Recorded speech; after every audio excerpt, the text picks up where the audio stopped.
And welcome back to the Cities and Town. We're all staying safe and well, and another CITY130 special. Yes, we're going to have a look at City against West Ham, or City at home to West Ham, because there will be an away version of this as well. So it's celebrating, of course, the birth of Manchester City in 1894-95, and 130 years plus a little bit of change to the season 2024-25, which I'm doing now. This is the time I'm recording, and we are due to play West Ham on the 4th of January 2025. Happy New Year. It won't when you're watching this, but hey, there you are. Just to look forward to that. So we're going to have a look back at some moments in City at home to West Ham, and some City relevant information, some West Ham relevant information. So West Ham fans, you may enjoy this as well as us City fans. Our home record against West Ham in the various home games. I think we didn't play them at Hyde Road. We never played at or earlier than that. Of course, the first game we ever played was Main Road. So this is our home record against West Ham at Main Road, and of course the brand new Etihad Stadium. We played them 55 times. We've won 40, doing very well, drawn 5 and lost 10, so not bad. 117 goals scored, 65 against. Our first ever home match-up was on the 3rd of May 2024 then. 1924, yeah, so over 100 years ago as I'm recording this. Of course, that was our very first season at Main Road. So quite late in time, comparatively speaking, compared to some of the other big clubs we play. Our biggest home was in 1974-75. I was there for this one. A 4-0 home win. We'll go back to this and that first meeting in a few minutes. Our biggest home loss, yes, was in 1962-63. Not the greatest season for City. A 6-1 loss at home. Ironically, our biggest loss away was also in the same season, also 6-1. So we always like a 6-1, don't we? But not when it's against us, unfortunately. Foot in both camps. Well, obviously, the only guy I want to talk about when it comes to players, City and West Ham fans, we love a warrior, don't we? We love a fighter wearing our colours. And in recent history, you'd be hard-pressed to think of anyone better than, of course, Pablo Zabaleta. He is a man. Yeah, he played for the Sky Blues, of course, between 2008 and 17. Made his debut for us on the 13th of September 2008 against Chelsea at the City of Manchester Stadium, as it was known then, or Eastlands. Sadly, a 3-1 reverse. He scored his first goal on the 17th of January 2009, the only goal in a 1-0 home win over Wigan. We actually beat Wigan, did we, sometimes? November 2011, Zabaleta extended his contract with the Blues until the summer of 2015. He was the only City player to appear in the Premier League PFA Team of the Year for season 2012-13. Zabaleta, of course, won the Premier League twice with City, 11-12 and 13-14. He won the FA Cup in 2010-11, the Football League Cup twice, 13-14 and 2015-16, and the FA Community Shield just the once in 2012.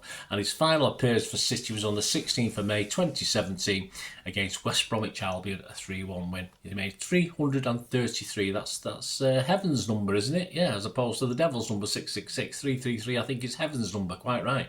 Quite apt. And scored 12 goals, 25 assists, 70 yellow cards, 4 second yellows that led to red cards, 2 straight reds. He's proud of it. And 26,293 minutes played, approximately. He was given a lifetime City season ticket. He joined West Ham on the 26th of May 2017. West Ham fans, as you'd expect, soon fell for him as well. He was given a 2-year contract. He was given the number 5 as his squad number. He later extended his contract to 2020. He made his competitive debut against, United. Sadly, though, it was a 4-0 loss, picking up a yellow card. Good old Zaba on the 13th of August 2017. Zaba played 80 times for West Ham over 3 seasons, scoring 1 goal. His only goal for West Ham was in a 2-0 win against Gillingham, remember them, in the FA Cup third round in January 2020. Zaba re-established links with, his a City manager, Manuel Pellegrini, who took over at West Ham in 2018.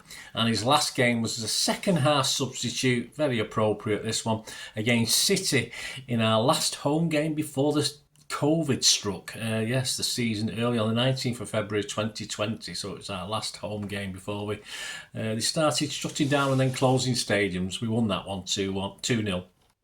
He managed 2 assists and 16 yellow cards for the Hammers. He didn't get sent off though, so well done. And he managed 6,454 minutes on the pitch for them.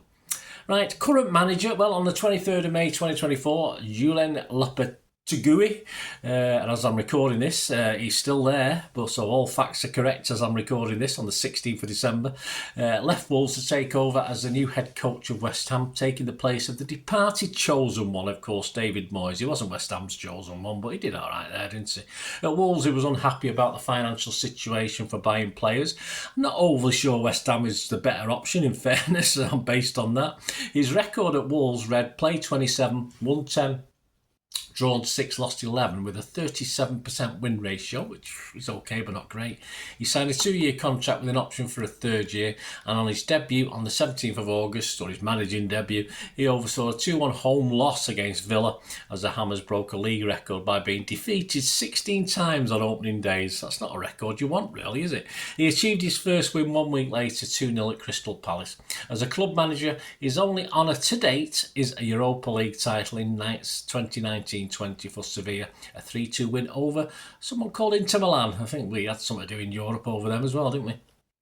Right, back to that very first meeting and the biggest home win. The first was the final game, as I said, the 1923-24 season at a new Main Road. May the 3rd, 1924 it was, in Division 1, which was the top division at the time. The City manager was an Ernest Magnol. City had won at West Ham just 1 week before this, yes, 2-1. And we replicated this score on this final game. The City scorers, Tommy Johnson and Jack Warner, in a 2-1 win. Only 12,000 turned up for the last game in the first season played at Main Road. I mean, 12,000 and 80,000 plus ground. Plenty of leg room for that one, wasn't there? Tommy Johnson is the better known of the two scorers. The other, Jack Warner, played for City between 1921 and 25. His debut at number 8 on the 20th of April 1921, a 5-1 Main Road win over Preston. His final game was on November the 7th, 1925, a 5-2 home loss against Arsenal. Injury interrupted his time at City, in which he played at number 8 in all but one appearance when he wore the number 9 shirt. He played 78 times with 15 goals. That season, City finished 11th, West Ham 13th, just 2 points separating the teams. And a sad note, really, Sid King was a West Ham manager stroke secretary. Yeah, they did sort of double jobs in those days. They weren't really called managers, but they did the job. He had started his role as a player-coach manager at West Ham. Sadly, after being sacked by the Hammers in 1932, he soon after, so devastated by this, committed suicide. Very sad. City's biggest win was on the 17th of August 1974, and compared to some scorelines, it's not too bad. It was the opening game of the season. I was there that day. Tony Butt was a City manager at West Ham. Though Rob Greenwood was named as the manager in the matchday programme, John Lyall had been given the role as Greenwood was shifted upstairs, I think literally the day before this match. 30,240 turned up at Main Road, with yours truly in attendance. And the lineups that day: City, McRae, Barrett, Donachie, Doyle, Clark, Oakes, Henson, Bell, Marsh, Hartford, Chewett. Our sub was Mr. Lehman, Dennis Lehman, of course. West Ham was Day, Coleman, Lampard, Bonds, Taylor, McDowell, Holland, Padden, Gould, Brooking, and Best. Yeah, it's Clyde Best, of course. Sub was a guy called Locke.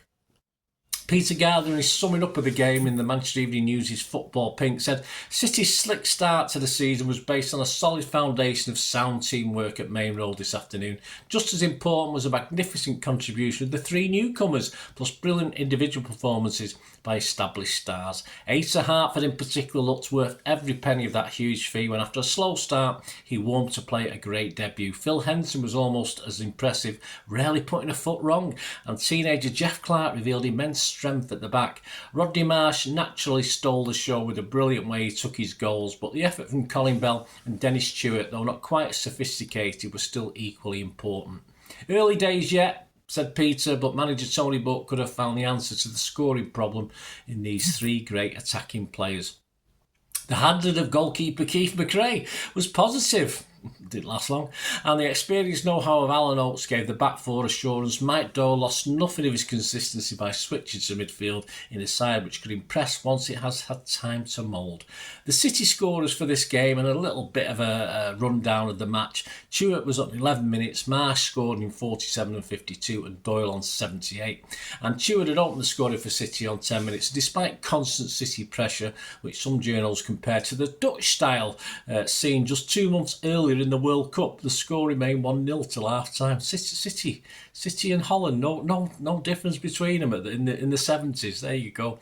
Man of the match, Rodney Marsh got City's second on 47 minutes as he chested up the Henson cross, stroked it down with his right foot, done with the hammer defender John McDowell, and hit it past the Mervyn Day, the keeper. 15 minutes later, Marsh met a Doyle dipping header, a flick of the heel and a swerve of the body later. Mervyn Day was again picking the ball out of his net. Doyle himself finished off the Dutch-like scoring theme on 78 minutes. Yes, Mike Doyle for Holland, yeah. Probably. A season that for City started with so much positivity, ended with City finishing 8th. Bit sad, yes. We always expected us to win the league in those days. 7 points behind champions Derby County. And West Ham finished down in unlucky for some 13th.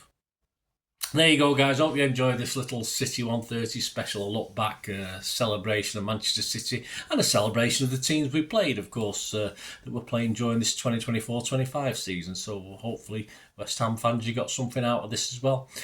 Please stay tuned for more CITY130s as that'll be running all season. So check back at some of the old ones as well, guys. That'd be wonderful. And please stay tuned for information on my various socials where you can contact me, etc.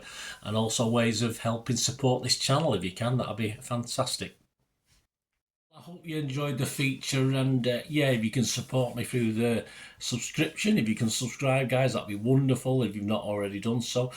We do actually have memberships at the moment, just 99p a month, so you get access to all my City stuff, including all the history vlogs, dozens and dozens not been published yet that you get immediate access to, and every time I do a edit and do a vlog, you get immediate access to it as well. So you can have a copy of scripts as well if you want any hard copy of the sort of things I do on matches and teams and managers and players, etc. So if you can join the membership, that'd be wonderful. We do have sponsors at the moment. P6505 are our current sponsor. They have a little eBay shop, so if you check in the comments section, there's a link there to the shop. They sell movie posters from the 90s and 2000s. They sell DVDs, some classic Hollywood movies, some classic foreign language ones.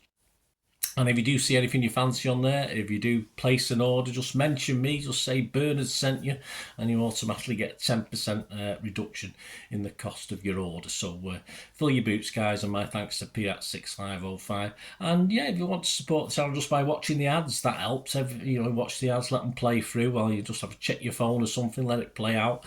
And of course, if you follow any of the links, that always works as well. If you follow a link to one of the ads and you fancy something, I've done it myself. I've followed a link and actually purchased something from another organisation, but it can happen. It can happen. Not all ads are stuff you're not interested in. And of course, if you can give us a like, guys, that would be absolutely fantastic. All likes are much appreciated. Anyway, thanks for watching. Until the next time, of course, I only ever ask one thing, don't I? Please, I ask you all to stay safe, especially you Blues. Until the next time, come on, City. Bye for now.